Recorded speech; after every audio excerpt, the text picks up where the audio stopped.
Y hola a todos, hoy mi amigo Trovi me ha dado este pequeño espacio para hacerles una pequeña invitación a mi canal. Si te gustan los resúmenes de película de terror, animación, comedia y misterio, te invito a que pases por mi channel. Pero bueno, soy Edison de Ahora Te Comentaré y muchísimas gracias colega Trovi por el espacio. Y ahora sí vas escuchando Trovi, relatos de horror. El Pozo del Terror, escrito por Alex Morales Gómez. En la descripción, el link de su página de Facebook. Llegamos a vivir allí a casa de mis abuelos. Mi madre se había separado de un hombre que no era mi padre y al cual ya no amaba, puesto que mi padre había muerto hacía ya muchos años, pero digo muchos años porque no lo conocí. Nos fuimos a vivir al campo donde nunca habíamos vivido. Todo allí era extraño para mí y hasta dificultoso por el ruido, no por el ruido de los autos y de la ciudad, por el ruido de los animales, de los pájaros, del agua, de esos sonidos que uno no está acostumbrado. Entre las cosas que habían allí, que me causaban asombro, también temor, había un viejo pozo de agua. El abuelo decía que todavía funcionaba, pero que ya con la red de acueducto no había necesidad de este. A mí me causaba un terror inexplicable. Algo de aquel pozo no me gustaba, tan así que en la noche me daba miedo mirar a aquel lugar. Yo tenía 12 años entonces. Aunque yo me sentía un adulto, mi madre me cuidaba bastante, más ahora que estábamos en el campo. Entre las cosas que me advertía era que no me acercara a aquel pozo. A ella algo no le gustaba, me dijo.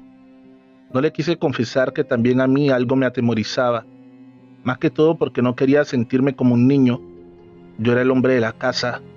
Una tarde llegó mi madre y me reprochó haberme acercado al pozo. Yo le dije que no lo había hecho, pero ella me mostró mi pelota de fútbol. Este estaba al lado del pozo. La realidad es que yo ni había sacado la pelota de mis cosas. Algo extraño. Esa noche, estando en mi habitación, y aunque nunca miraba por la ventana en la noche, por temor a lo que pudiera ver afuera, pero algo de fuera me atraía. Más que todo el pozo, puedo asegurar que vi algo, un reflejo, una sombra. Algo corrió alrededor del pozo, pero no puedo asegurar qué. Me fui a dormir pensando en aquello que podía estar alrededor de aquel pozo. Me dormí pronto, cuando el viento pegando contra los árboles me despertó. Otro de los sonidos a los cuales aún no me acostumbraba. Ese silbido que da el viento al golpear contra las hojas de los árboles. Me senté en la cama con una pesadez en mi cabeza. Escuché con más atención al viento, pero ya no era solo el silbido. Era una voz. Era la voz de mi madre. Yo me llamo Alejandro. Por cariño todos me dicen Alejo, pero mi madre siempre me dice Ale. Eso era lo que escuchaba. No podía ser más que mi madre, pero ¿de dónde provenía su voz?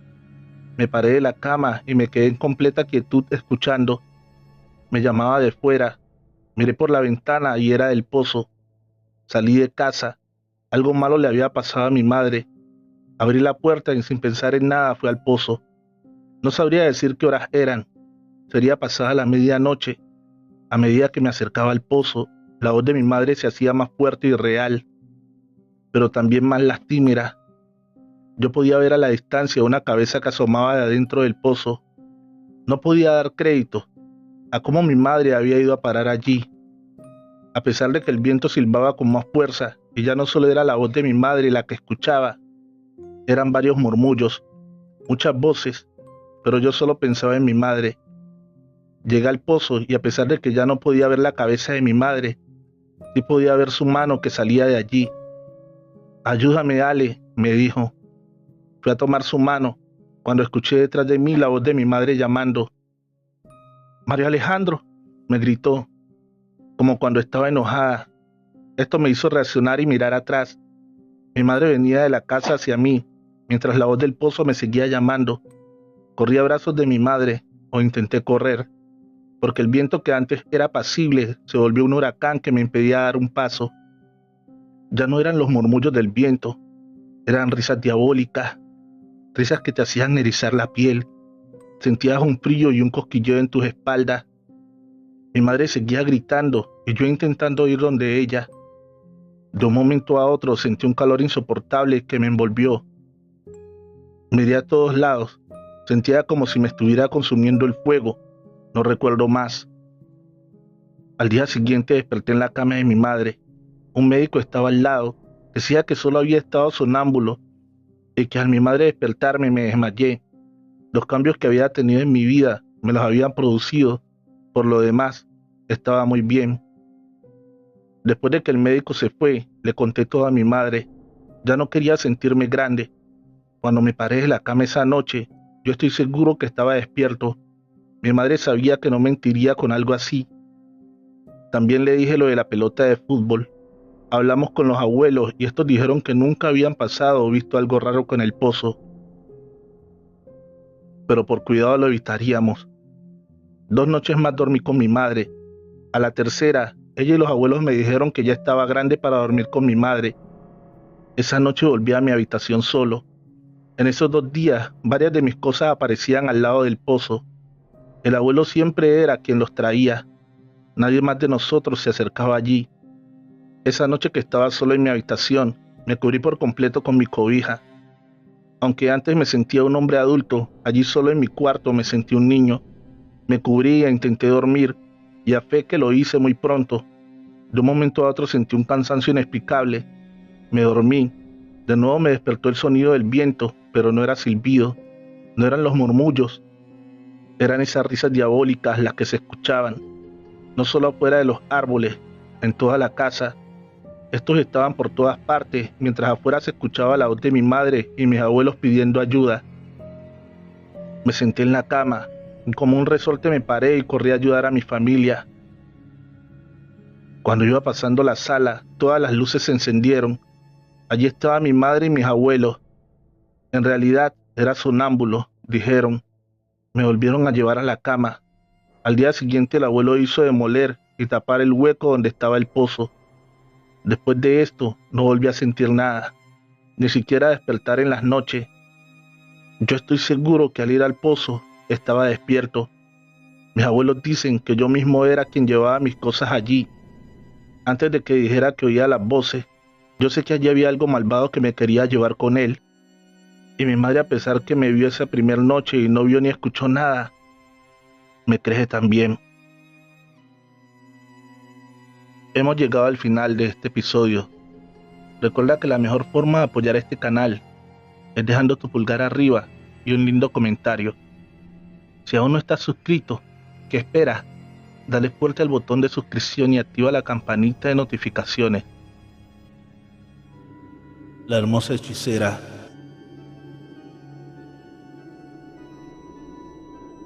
En la época colonial, vivía en Iguala, en el estado de Guerrero, una hermosa joven mulata de 25 años, llamada Antonia. Una mujer extremadamente bella, de cabello largo, rizado y oscuro, como hebras de la noche. Piel morena, como la de una pantera, y unos hechizantes ojos verdes, delgada y de gran porte. La mujer más hermosa de Iguala. Cualidades que le hicieron tener muchos pretendientes, pero ella los rechazaba a pesar de que la colmaban de grandes regalos. No tenía intenciones de casarse con nadie. Era una mujer buena, caritativa y que ayudaba a las personas más pobres de la región. Practicaba la brujería, pero no magia negra. Hacía pociones, hierbas medicinales y remedios para la gente pobre de la región que no podía pagar por las medicinas. Atendía a la gente en su casita del bosque. Con lo poco que ganaba por sus servicios, ayudaba a los desposeídos. Tiempo después llegó a Iguala un caballero noble proveniente de España, llamado Joaquín, muy acaudalado y apuesto. Antonia, que paseaba por el pueblo, se encontró con Joaquín. El caballero, al verla, quedó impresionado con su belleza tan inusual. Joaquín la pretendía y ella quedó perdidamente enamorada de él. Creía que era el hombre perfecto y que por fin se casaría. Pasaron por lo menos 2 años y Antonia estaba desesperada por saber cuándo se casarían. Pero Joaquín de alguna manera ya no estaba tan entusiasmado con ella. Joaquín le dijo a Antonia que se tenía que ausentar para atender unos negocios. Ella lo esperó por menos de 25 días y no volvió a saber nada de él. Antonia lo buscó desesperada por el pueblo, pero no lo encontró. Una mujer que la conocía le dijo que Joaquín se estaba casando con otra mujer en una iglesia en un pueblo cercano. pero pensaba que tal vez no era su amado. Pero cuando llegó a la iglesia, en efecto, Joaquín salía de la mano con una hermosa mujer noble llamada Sara, quien en realidad era prometida de él, proveniente de España. Antonia le recriminó a Joaquín: ¿quién es ella? Yo soy tu mujer, yo debería estar en su lugar, debería casarme contigo. Joaquín jaló del brazo a Antonia y la sacó del lugar. Ya afuera le dijo: ¿pensaste que en realidad me casaría contigo? Mírate, no eres más que una infeliz pueblerina, una negra. Nuestras razas no deben mezclarse. Sería una deshonra para mi familia. Esta es la mujer que amo, una noble como yo. No le llegas ni a los talones. Solo me divertí contigo. Ahora vete y no me vuelvas a buscar. Antonia se fue llorando desconsolada, pero no sin antes amenazar a Joaquín. Te vas a arrepentir por esto. Nunca vas a ser feliz. Joaquín regresó a casarse con Sara. Antonia se hundió en una profunda tristeza. Ya no salía de su casa ni atendía a la gente. Por su parte, Joaquín estaba feliz con Sara. Compraron una enorme hacienda con sembradíos y ganado. Pasaron unos meses y Sara quedó embarazada. Dio a luz a un hermoso niño al que le pusieron por nombre Sebastián. Se convirtió en la alegría de sus padres. Cada gesto, cada sonrisa era motivo de celebración para sus amorosos padres.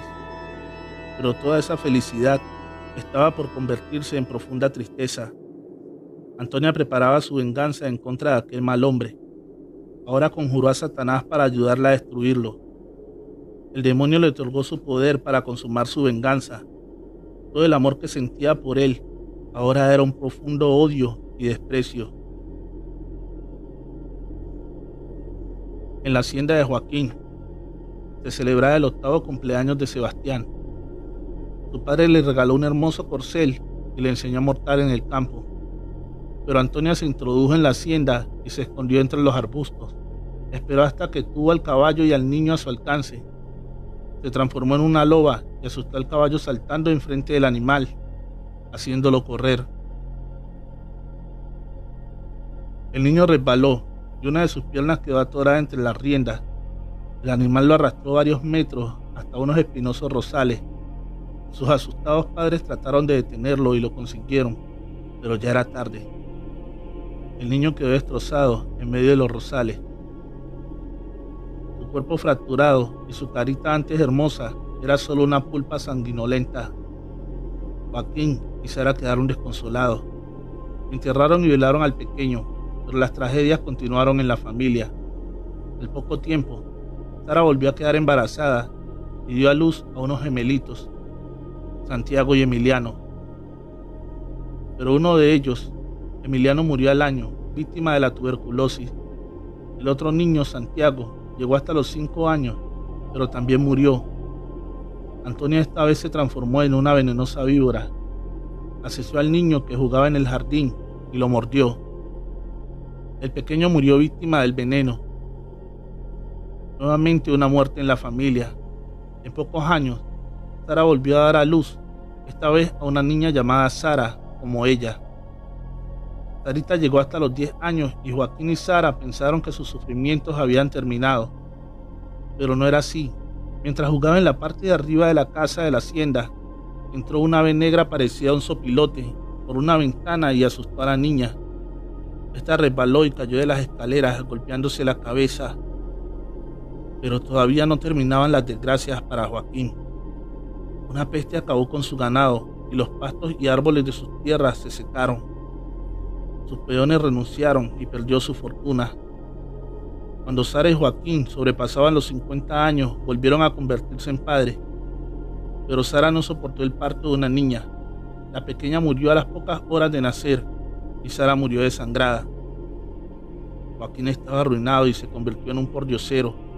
Una tarde Antonia, que también era una mujer de unos 50 años, paseaba las calles de Iguala, pero seguía siendo una mujer bellísima, como si los años no pasaran por ella. Ya no era una humilde pueblerina, sino una dama de alta sociedad. Se casó varias veces, pero por alguna extraña razón sus esposos morían y ella heredaba su fortuna, convirtiéndose en la mujer más poderosa de la región. Al encontrarse con Joaquín, le dijo: ¿te acuerdas de mí, Joaquín? Soy Antonia, la infeliz pueblerina negra que despreciaste. Ahora soy una dama de alta sociedad. Tú no eres más que una piltrafa, un despojo. Te dije que me vengaría por haberme despreciado y lo cumplí. ¿De qué me hablas, negra infeliz?, contestó Joaquín. Que yo causé la desgracia tuya y de tu familia con la ayuda de mi señor Satanás. Yo maté a tus hijos, a Sebastián convertida en loba. Yo introducí la tuberculosis. Yo era esa víbora y el sopilote.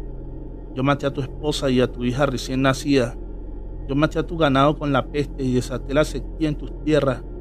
Yo causé tu ruina y ni sabes cuánto disfruto tu desgracia. Adiós, miserable. Joaquín corrió a denunciar a Antonia con el santo oficio por todo lo que le había hecho. Las autoridades fueron a la casa de la bruja para enjuiciarla y quemarla en la hoguera, pero ya era tarde. Antonia ya se había esfumado sin dejar rastro. Joaquín, al no soportar tanta tragedia, se suicidó ahorcándose. De Antonia no se volvió a saber nada. Ánimas, escrito y adaptado por Alex Morales Gómez. En la descripción, el link de su página de Facebook. Síguelo. Soy Juliana. Nunca he escrito nada de ninguna situación, y menos de este tema, pero hoy lo hago, porque mi amigo me convenció de contar mi historia. Hoy tengo 23 años, pero en aquel entonces había cumplido los 18 y había entrado en franca rebeldía con mi madre. Le decía que ya era mayor de edad y podía hacer lo que se me diera la gana. Mi familia ha sido muy tradicional y creyente, así que hay horas para las comidas, para estar en casa en la noche y por supuesto para la oración. Mi madre lloraba con mi actitud y mi rebeldía. Mi padre, un poco más calmado, decía que me dejara, que la vida tarde que temprano me enseñaría que lo que hacía estaba mal. Mi madre seguía sufriendo, en ocasiones se enojaba, en otras intentaba convencerme con palabras. Más aún, que yo había empezado a llegar tarde de la noche a casa, y aunque vivimos en la ciudad, mi casa queda a las afueras, así que había que caminar por entre unos árboles, un sendero muy hermoso en el día por la naturaleza, pero tenebroso en la noche por la oscuridad. Mi madre se preocupaba y decía que siempre rezaba a las ánimas benditas para que me protegieran. En casa era muy devotos de las ánimas, tanto mi madre como mi padre. En las noches después de la oración, siempre dedicaban un momento para las ánimas, ya fuera para pedirles algún favor o para agradecerle alguno recibido. La verdad, yo no creía mucho en eso de las ánimas. No podía creer que alguien que esté muerto pueda darte algo, mucho menos protegerte. Mi madre estaba convencida que ellas me protegían. Ella decía que ese pequeño bosque, aunque no era más que unos cuantos árboles, podría ser muy peligroso. Lo que mi madre no sabía era que yo ya tenía a mi enamorado, Luis, y este siempre me acompañaba hasta la puerta de la casa. ¿Qué podía yo temer si mi amado siempre iba conmigo? Pero una noche, ya tarde, discutí con Luis. Él hablaba de la prueba de amor, y la verdad, aunque yo lo amaba, no me sentía preparada para dar ese paso. Así que cuando entramos en el bosque, él quiso tomarme a la fuerza. Yo le respondí con una cachetada que le dejó mi mano marcada en su cara. Me gritó una gran cantidad de improperios y me dejó allí en medio de la oscuridad. Nunca antes había pensado lo oscuro y tenebroso que era aquel lugar, pero como no había de otra, seguí camino a casa. ¿Qué me podría pasar? Pero después de dar unos pasos, vi dos sombras al lado de un árbol. Fumaban marihuana. Lo supe por el olor. Desde el lugar que estaban, debieron ver todo lo sucedido. Dudé entre seguir o devolverme. Opté por esto último, porque vi cuando uno de ellos sacó una navaja de su pantalón. La hoja del arma brilló en la oscuridad. En esos momentos ellos no me dijeron nada, pero ¿para qué iban a necesitar una navaja? Así que di media vuelta y caminé rápido. No sabía para dónde iba, pero no pasaría por el lado de aquellos tipos.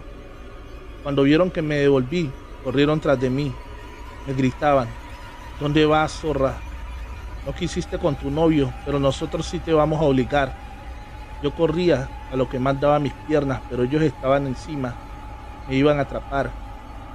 Cuando ya estaba perdida y sentía unas manos sobre mi hombro, los dos se frenaron en seco y, por increíble que parezca, se santiguaron y se devolvieron por donde venían corriendo. Algo que yo no veía los asustó mucho. Más que un pequeño susto, era terror, porque al tenerlo tan cerca pude ver sus caras desencajadas de miedo. Yo llegué a donde empieza el bosque o termina, según del lado que viniera. Alcancé a Luis. Pensando que yo había cambiado de opinión, sonrió con malicia y felicidad, pero en un momento vi que se persignó. Me dijo, ¿quiénes eran todas esas personas que venían conmigo? No le respondí. Uno, porque estaba enojada, y dos, porque no le entendí de qué hablaba. Y me dijo, contigo venían unas 20 personas, todas vestidas de blanco, parecían fantasmas. Nada le respondí. Seguí para la ciudad. Nada tenía que hablar con él. Cuando vio que seguía enojada, me insultó y siguió su camino. Yo no sabía dónde ir, así que al pasar por una iglesia pequeña, una que antes nunca había visto, entré. Quería pedirle a Dios que me protegiera. La iglesia estaba sola. Una pequeña bombilla alumbraba en lo alto del techo. Unas 6 velas iluminaban algunos santos. Estando allí de rodillas, recordé que mi madre siempre me decía, pídele a las ánimas del purgatorio, estas siempre te protegerán. Así que recité esta oración. Ánimas del purgatorio, quien las pudiera aliviar. Yo misma daba la respuesta. Que Dios las saque de pena y las lleve a descansar. Pero a la tercera ocasión que decía la primera frase, un coro de voces me respondió en la iglesia. No miré para atrás. Pensé que se había llenado el lugar, así que recité la frase varias veces mientras la iglesia respondía en coro. Cuando terminé, recé también un Padre Nuestro con toda la concurrencia. El lugar en verdad estaba lleno de personas. Terminé la oración y me persigné. También las personas se escuchaban cuando lo hicieron.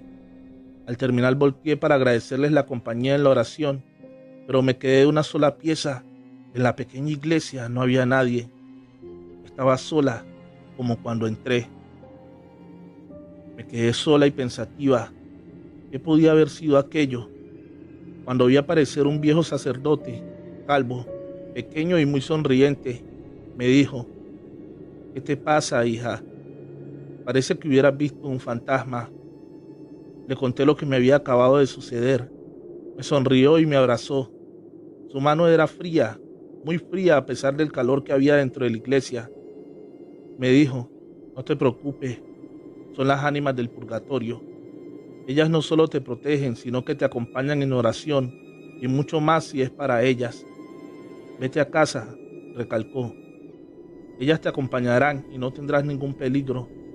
No entendí por qué él sabía que debía irme a casa, ni mucho menos porque estas palabras me dieron valor. Sabía que en verdad nada me pasaría. Antes de irme le pregunté al sacerdote por qué aquella iglesia estaba abierta tan tarde de la noche. Ya era más de medianoche. Me dijo que precisamente esa era la capilla de las ánimas del purgatorio, y permanece abierta día y noche, porque las ánimas no diferencian entre luz y oscuridad, y siempre te protegen. Me santigué y me fui a casa. Él se quedó allí, despidiéndome con la mano. Cuando llegué a casa, le conté a mi madre todo, incluido lo de Luis. No quería volver a mentirle. Me dijo que efectivamente fueron las ánimas del purgatorio las que me protegieron, incluido el sacerdote. Le pregunté qué quería decir con eso. Me dijo que aquella capilla no tiene sacerdote.